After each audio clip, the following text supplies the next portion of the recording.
Assalamualaikum warahmatullahi wabarakatuh. Halo, apa kabar pemirsa? Senang sekali saya Kiki Mustika selama 30 menit ke depan akan menemani pemirsa dalam acara Meraih Akses Menggapai Dunia. Dan saya akan mengajak pemirsa untuk menggali informasi tentang program KPU atau USO yang merupakan singkatan dari Kewajiban Pelayanan Universal atau Universal Service Obligation.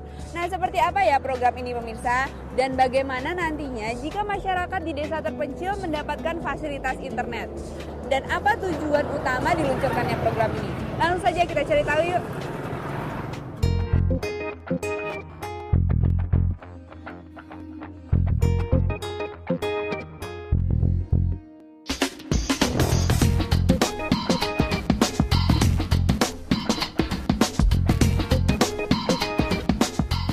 Di era digital seperti sekarang ini, akses terhadap teknologi komunikasi dan informatika sangat penting.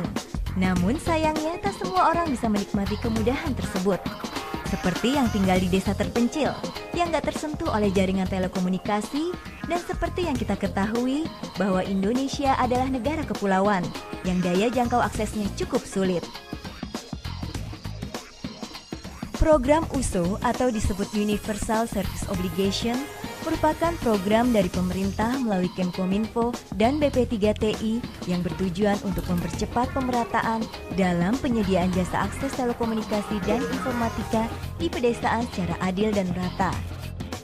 Agar masyarakat yang berada di pelosok maupun daerah terpencil bisa menerima informasi secara adil dan merata sesuai Undang-Undang Pasal Telekomunikasi tentang hak semua rakyat Indonesia atas pemenuhan pengetahuan komunikasi dan informatika.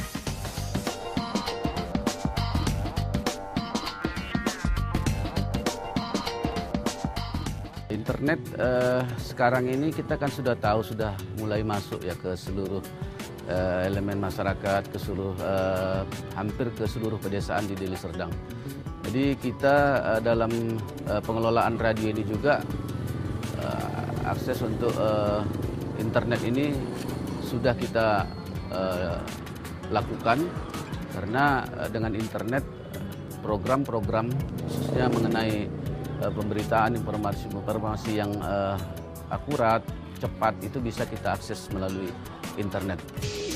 Nah, itu dia tadi sedikit cuplikan mengenai program KPU atau USO yang bertujuan agar tidak ada lagi kesenjangan teknologi dan informasi antara masyarakat pedesaan dan perkotaan.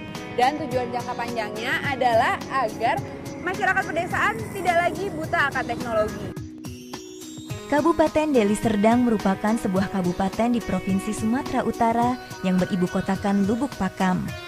Deli Serdang dikenal sebagai salah satu daerah dari 25 kabupaten atau kota di Provinsi Sumatera Utara yang memiliki keanekaragaman sumber daya alamnya yang besar, sehingga merupakan daerah yang memiliki peluang investasi yang cukup menjanjikan. Dulu wilayah ini disebut Kabupaten Deli dan Serdang, dan pemerintahannya berpusat di Kota Medan.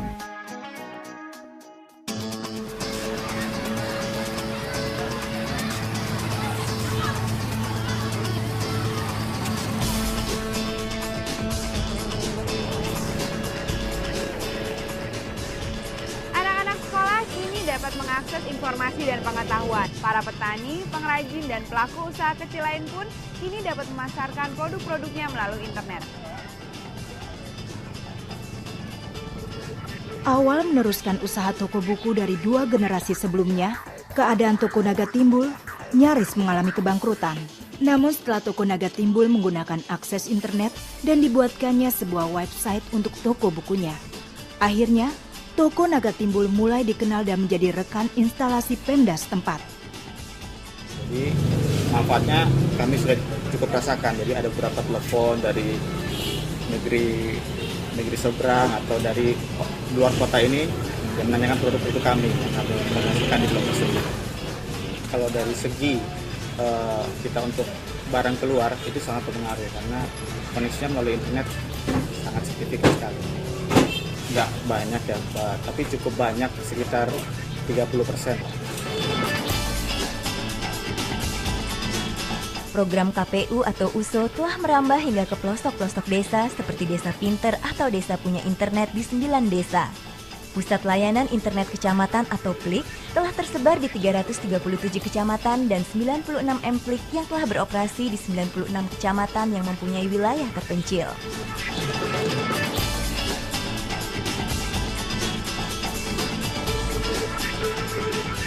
Kemajuan teknologi informasi, ya kita sama-sama tahu, ya sekarang ini memang sudah cukup pesat perkembangannya. Oleh karena itu maka kita memang semuanya masyarakat tidak bisa terlepas daripada untuk memahami kemajuan daripada atau mengikuti seiring dengan perkembangan teknologi informasi itu. Akhir 2010 kemarin memperoleh bantuan dari pemerintah, dalam hal ini Kementerian Kominfo, 4 unit mobil Pusat Layanan Internet Kecamatan M-PLIK.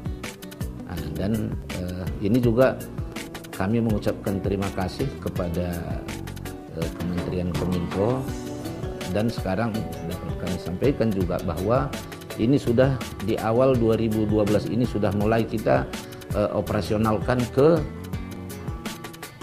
kecamatan-kecamatan. Kita di tahap awal ini kita prioritaskan terutama adalah ke sekolah-sekolah.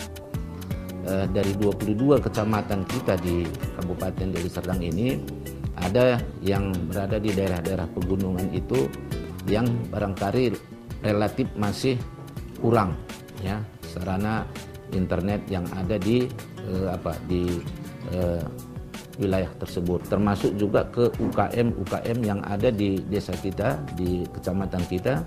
Ini juga bisa memanfaatkan nanti kita harapkan M-PLIK kita ini sebagai sarana untuk ya katakanlah promosi dan juga memperoleh informasi melalui internet yang ada di mobil M-PLIK yang kita akan nanti jangkau ke seluruh kecamatan dan desa yang ada di wilayah Kabupaten Deli Serdang.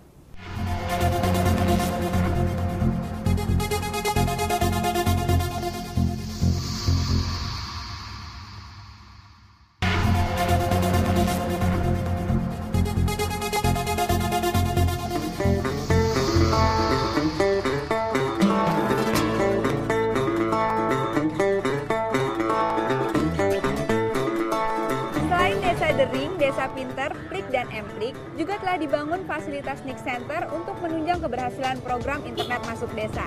Dan sekarang saya akan menuju ke tempat Bapak Arthur Sianipar, tokoh kita di episode kali ini. Tepatnya berada di daerah Patumbak, Kabupaten Deli Serdang. Dan tak lupa saya akan naik kendaraan khas Sumatera Utara, yaitu Betor, beca motor. Nah pemirsa, terus ikuti perjalanan saya di Meraih Akses Menggapai Dunia. Bang, bisa antar saya ke Patumbak, Deli Serdang ya Bang?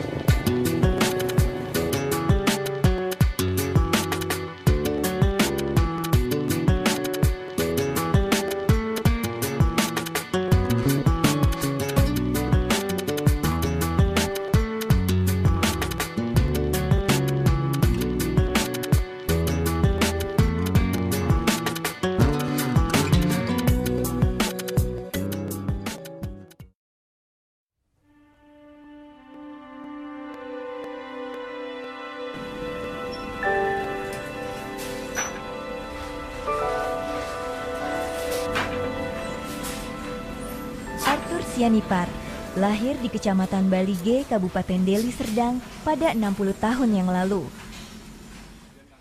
Diplomat lulusan sebuah universitas di Jerman ini telah 32 tahun menekuni dunia tenun ulos dan ulos sutra.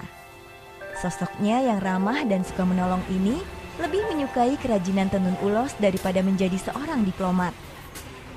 Karena ia sangat senang dengan budaya warisan leluhur ini.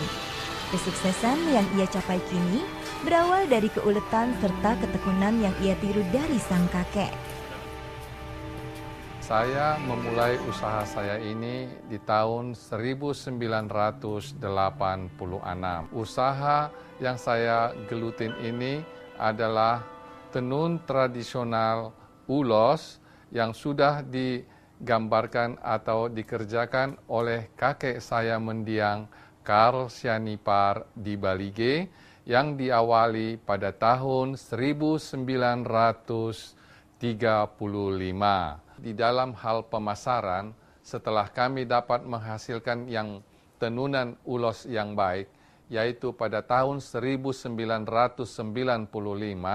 kami tidak gampang untuk memasarkan ulos ini. Tetapi dengan kerja keras yang begitu, usaha yang kami perbuat, perlahan-lahan kami dapat memasarkan produk ulos kami ke dalam dunia tenunan tradisional yang cukup banyak beraneka ragam ada di Indonesia ini.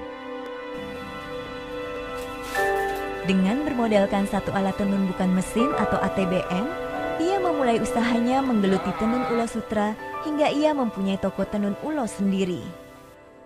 Ya, selamat pagi, selamat datang. Kain tenun ulos merupakan pakaian khas suku Batak yang secara harfiah berarti selimut. Bentuknya menyerupai selendang dengan panjang sekitar 1,8 meter dan lebar 1 meter. Kedua ujungnya berjuntai-juntai dengan panjang sekitar 15 cm. Ulos terdiri dari berbagai jenis dan motif yang masing-masing memiliki makna tersendiri, tergantung dari kapan waktu digunakannya dan diberikan kepada siapa, serta untuk upacara adat yang bagaimana. Kalau daripada jenis ulos beraneka ragam, puluhan bahkan ratusan. Tetapi kami memilih beberapa jenis daripada motif ulos itu yang dapat kami produksi di Patumbak, antara lain adalah ulos sadum, ulos ragi hotang, kemudian yang ketiga ulos pinutsan yang sudah kami modifikasi. Kalau ulos sadum adalah ulos yang dapat dipakai sehari-hari.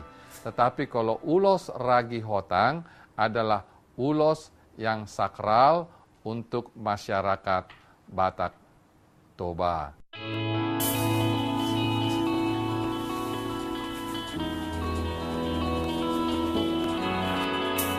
Produksi ulos di Deli Serdang sendiri merupakan hasil dari industri kecil dan industri rumahan. Ulos dari daerah Deli Serdang juga kini mengalami banyak kemajuan. Baik dari segi motif maupun kualitas tenunnya, di Deli Serdang, ulos sutra juga telah dikembangkan modelnya. Dari mulai model baju atau kemeja sampai model dasi. Dan ada pula ulos yang dipadu dari 3 etnis, yaitu Batak, Karo, dan Melayu.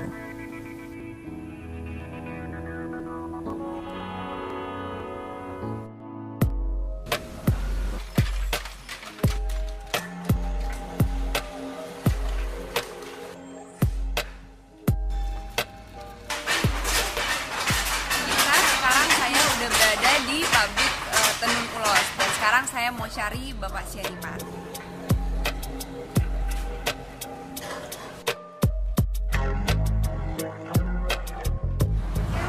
Oh, selamat siang, Mbak. Saya Syarifat saya. Ya. Ya, selamat siang. Ya.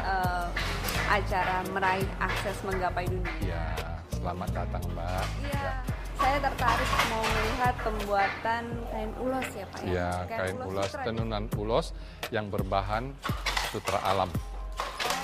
Yang berbahan sutra alam di sini. Ini udah berapa lama sih Pak ada di sini? Jadi kami mulai dari awal yaitu perkebunan sutra, kemudian kami mempunyai peternakan ulat sutra tahun 86.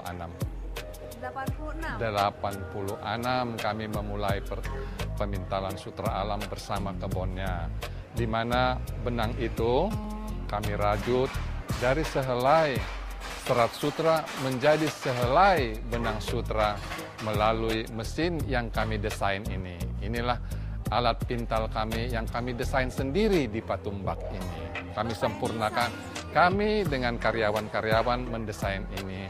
Karena ilmu yang saya peroleh dari sekolah waktu di Jerman tahun 70 sampai tahun 77.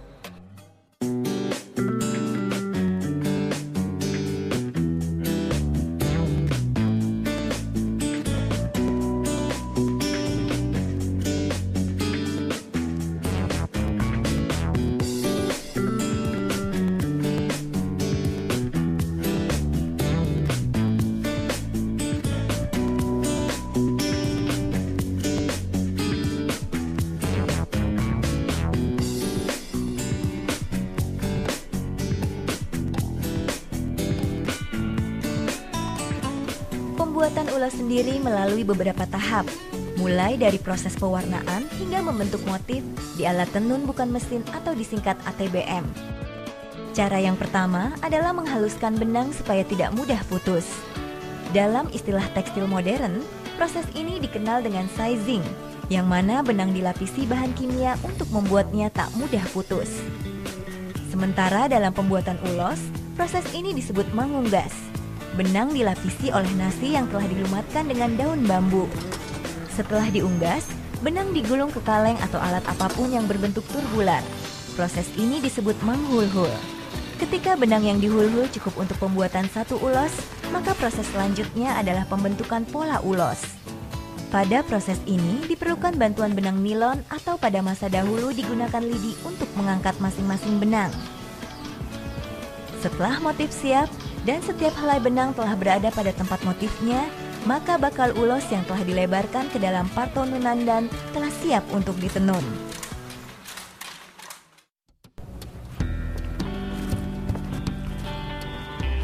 Setelah melihat proses pembuatan tenun ulos tadi, saya menjadi semakin penasaran.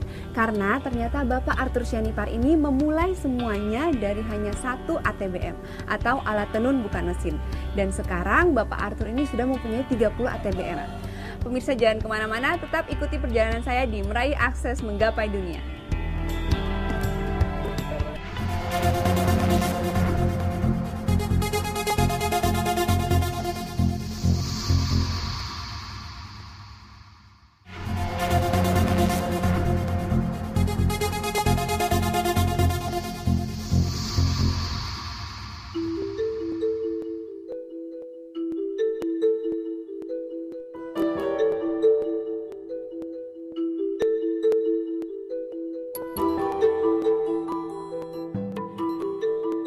Di Kecamatan Batumba, tempat usaha Arthur, akses sinyal untuk internet sangat susah.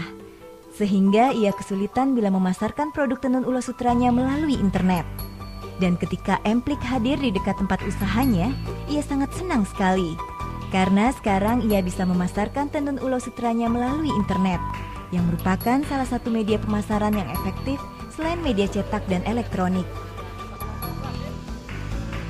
Secara umum, pada saat belakangan ini, teknologi informasi itu sangat banyak memberikan kemudahan kepada pengrajin, misalnya internet, di mana kami dapat tanpa batas ya menghubungi konsumen-konsumen kami. Mengenai program Emplik ini, kami juga telah mendapat penjelasan dari staf yang ada di Kominfo Deli Serdang, di mana sekarang lagi berjalan program Emplik ini, yaitu pelayanan internet kecamatan.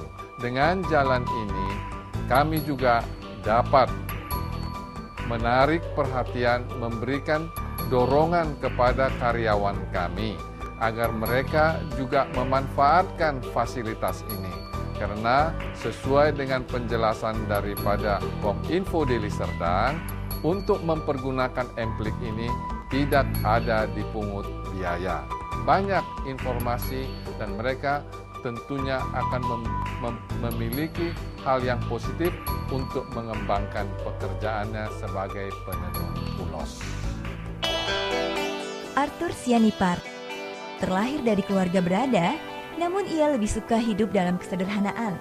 Karena baginya, harta merupakan sarana untuk menunjang pendidikan dan bukan untuk foya-foya atau dipamerkan.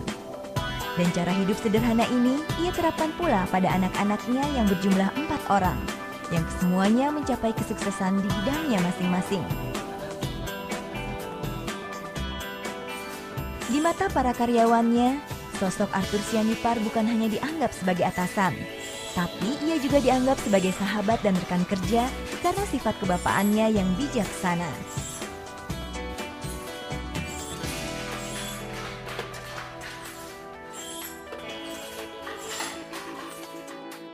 Arthur juga ingin agar karyawannya tidak gagap teknologi. Maka itu ia berharap para karyawannya memanfaatkan internet di Emplik, karena internet adalah sumber pengetahuan dunia. Ahyan, pegawai sekaligus orang kepercayaan Arthur Sianipar, yang menggunakan fasilitas KPU atau USO. Ia sangat beruntung dengan adanya program ini, karena untuk mencapai warnet terdekat, ia harus menempuh jarak berkilo-kilometer. Dengan kehadiran program ini, Ahyan sangat terbantu. Terlebih karena program ini murah dan sesuai untuknya yang berpenghasilan tidak seberapa besar.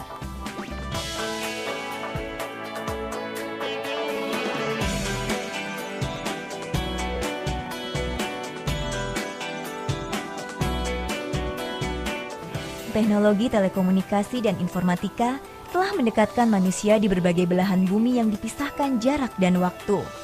Selain bisa untuk komunikasi via jejaring sosial, internet bisa juga sebagai media untuk komunikasi langsung seperti video conference atau melalui Skype.